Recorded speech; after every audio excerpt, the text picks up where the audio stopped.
Pernah tidak kamu berhenti sejenak dan melihat sekitar? Melihat teman-temanmu, melihat lingkungan kerjamu, lalu bertanya dalam hati, kenapa ya ada orang-orang yang kelihatannya selalu lebih cepat kaya, lebih cepat stabil, lebih cepat punya rumah, lebih cepat punya bisnis, lebih cepat tenang secara finansial, padahal mereka juga mulai dari nol seperti kita. Jika kamu sering melihat dunia usaha, pasar, pusat perdagangan, ruko-ruko, atau sektor distribusi, satu kelompok orang sering muncul dalam cerita kesuksesan itu, orang Cina. Ini bukan soal ras, bukan soal takdir, bukan soal keberuntungan. Ini soal cara hidup dan cara berpikir yang diwariskan dengan disiplin luar biasa. Hari ini, kita akan membedah dengan jujur, apa saja pola hidup dan mentalitas yang membuat banyak orang Cina mampu membangun kekayaan sebelum umur 40. Bukan untuk iri, bukan untuk membandingkan nasib, tapi supaya kamu bisa meniru sistem yang bekerja. Pola 1. Uang adalah alat membangun, bukan alat pamer. Mayoritas orang bekerja supaya terlihat sukses. Orang Cina bekerja supaya menjadi sukses. Perbedaannya kelihatannya kecil, tapi dampaknya sangat besar. Banyak orang begitu gajian langsung berpikir, beli apa ya? Upgrade apa ya? Liburan kemana ya?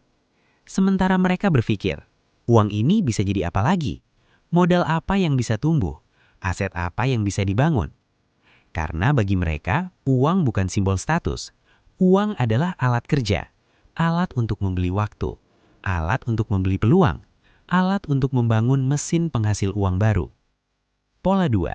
Hidup sederhana saat muda agar merdeka saat tua. Usia 20-30 bagi banyak orang adalah fase pamer, fase membuktikan diri, fase menunjukkan aku sudah sukses. Bagi mereka, usia itu adalah fase menanam.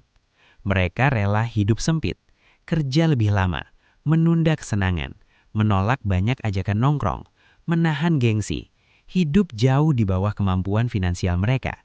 Karena mereka paham satu hukum sederhana. Jika kamu ingin panen besar di usia 40, kamu harus menanam paling keras di usia 20 dan 30. Pola 3. Bisnis adalah jalan hidup, bukan opsi. Banyak orang dibesarkan dengan mimpi, cari kerja yang aman. Mereka dibesarkan dengan mimpi, bangun usaha sendiri.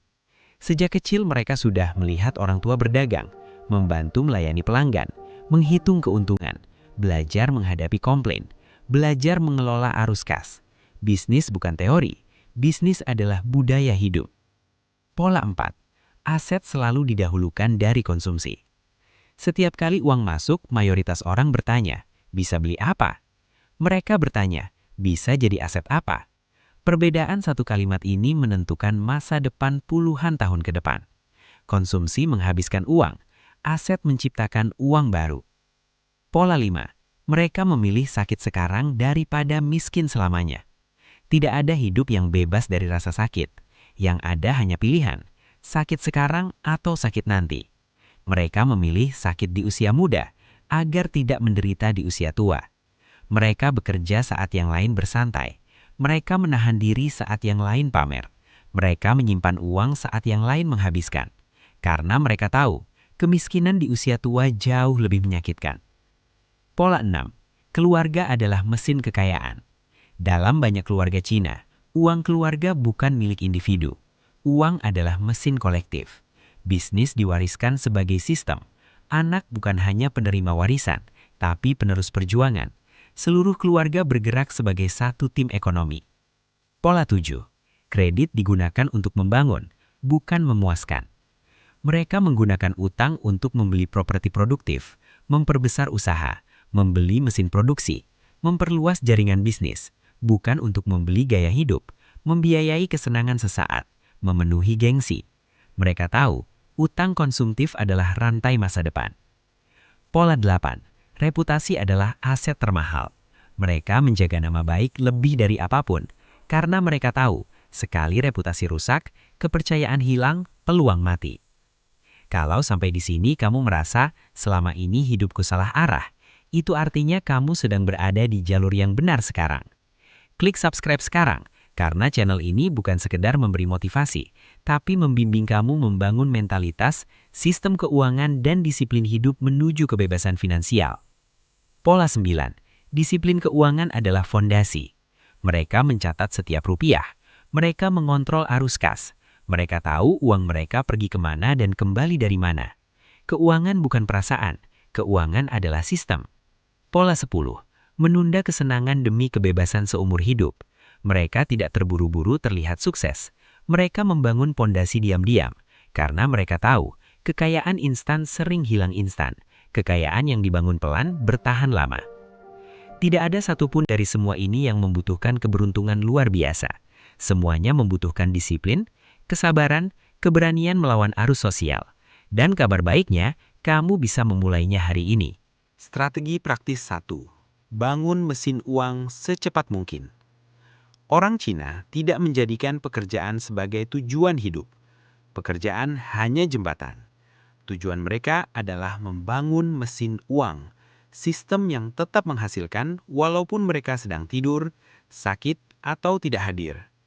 Mesin uang itu bisa berupa toko kecil, warung, bisnis online, properti sewaan, usaha keluarga, reseller, jasa, produksi barang. Apapun bentuknya, satu prinsip yang mereka pegang kuat. Kalau uangmu hanya datang dari waktu dan tenaga, kamu tidak pernah benar-benar bebas. Karena itu, sejak muda mereka tidak berhenti di satu sumber penghasilan. Satu gaji dianggap belum cukup. Dua sumber penghasilan masih kurang. Target mereka selalu punya mesin yang bekerja untuk mereka. Strategi praktis 2. Kelola uang seperti orang miskin walau sudah kaya. Ini yang membuat mereka bertahan kaya. Penghasilan naik, gaya hidup tetap sederhana. Keuntungan besar, pengeluaran tetap terkendali. Mereka tidak membiarkan penghasilan menentukan gaya hidup. Mereka memaksa gaya hidup tunduk pada tujuan keuangan. Mereka selalu memegang satu prinsip keras. Bukan berapa besar penghasilanmu, tapi berapa besar yang kamu simpan dan kembangkan. Karena itu, kamu sering melihat pengusaha Cina yang hartanya miliaran, tapi makan di tempat sederhana, pakai baju biasa, dan hidup jauh dari kemewahan palsu. Strategi praktis 3. Uang harus dipaksa bekerja. Setiap rupiah yang menganggur dianggap sebagai kegagalan kecil. Uang mereka selalu dipaksa, berputar, menghasilkan margin, memperbesar aset, membuka peluang baru. Mereka tidak nyaman melihat uang diam di tabungan terlalu lama, karena mereka tahu, uang yang diam sedang mati, uang yang bergerak sedang tumbuh. Strategi praktis 4. Bangun jaringan seperti membangun aset. Relasi bukan sekedar pertemanan, relasi adalah mesin peluang. Mereka menjaga supplier, pelanggan, mitra bisnis, investor, komunitas usaha dengan sangat serius. Nama baik mereka rawat puluhan tahun. Janji mereka jaga mati-matian. Karena mereka paham, uang bisa habis. Reputasi menciptakan uang baru. Strategi praktis 5. Mental baja terhadap kegagalan. Mereka tidak takut rugi kecil. Mereka hanya takut tidak belajar. Gagal? Catat. Evaluasi. Perbaiki. Ulangi. Mereka menganggap kegagalan sebagai biaya sekolah menuju sukses. Bagi mereka, orang yang tidak pernah gagal hanyalah orang yang tidak pernah mencoba membangun apa-apa. Strategi praktis 6. Tidak terjebak lomba status. Banyak orang hidup di kompetisi sosial. Siapa mobilnya lebih mahal? Siapa liburannya lebih jauh? Siapa rumahnya lebih besar? Mereka tidak ikut lomba itu. Mereka bermain di arena berbeda. Siapa asetnya paling kuat?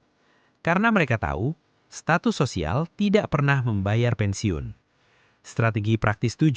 Fokus jangka panjang, bukan hasil instan. Mereka berpikir 10 hingga 20 tahun ke depan.